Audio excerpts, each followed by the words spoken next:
In the 11th century, the Persian philosopher and physician Avicenna, or Ibn Sina, offered one of the most enduring explorations of consciousness in the history of philosophy.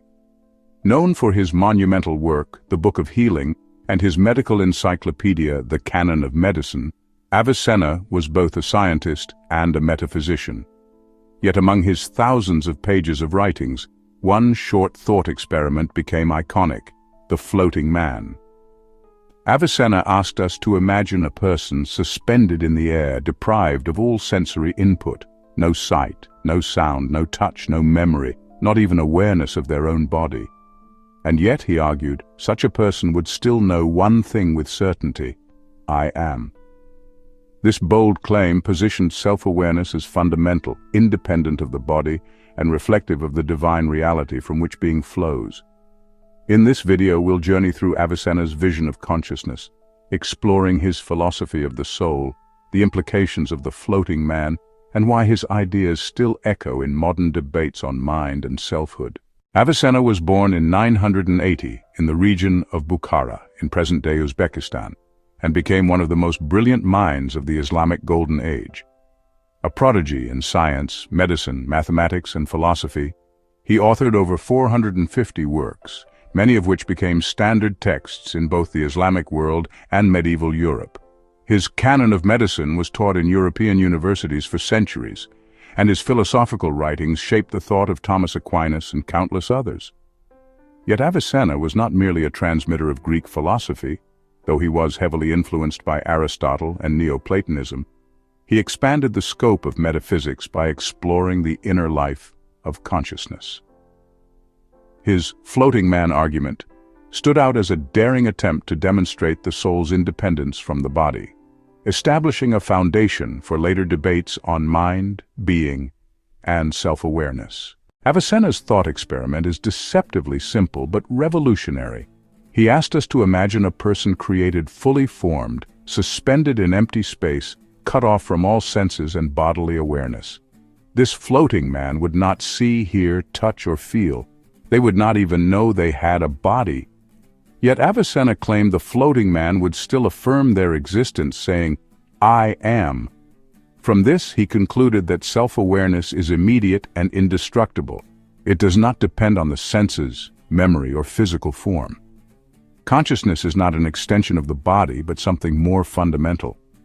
By stripping away all external inputs, Avicenna revealed the pure, irreducible fact of awareness itself: the certainty of being. This experiment became one of the earliest philosophical articulations of the irreducibility of consciousness, anticipating arguments centuries later by thinkers like Descartes and Husserl. From the floating man, Avicenna built his argument for the existence of the soul as distinct from the body. For him, the soul is not a material entity, but an immaterial substance that possesses self-awareness. The body serves as its vessel, but the soul is not dependent on it for existence. Instead, it is rooted in a higher metaphysical order, emanating from God, the necessary existent. Avicenna taught that the soul enters the body but retains its capacity to transcend bodily limitations, capable of knowing universal truths that cannot be derived from sensory data alone. This understanding positioned the soul as both a mirror of divine intelligence and the inner core of human identity. In Avicenna's framework, to know oneself is not merely to reflect on psychological states, but to encounter a dimension of reality that participates directly in the infinite. Avicenna saw self-awareness not only as a fact of experience, but as evidence of the structure of existence itself. The floating man demonstrates that even without perception of the external world, the I remains undeniable. In this way, Avicenna anticipated what Descartes would later express in the Cogito: I think, therefore I am. Yet Avicenna went further. For him, the certainty of self-awareness implied that consciousness has its foundation in the eternal. It is not reducible to material processes, but reflects the soul's participation in divine reality. The act of saying I am is not just a psychological affirmation, but a metaphysical disclosure. Existence is real, and awareness of it connects the finite self to the infinite source of being. While the floating man establishes the independence of consciousness, Avicenna's wider philosophy describes the journey of the soul back to God. He believed that the soul begins with sensory experience, grows through imagination and reasoning, and ultimately ascends toward intellectual and spiritual union with the necessary existent.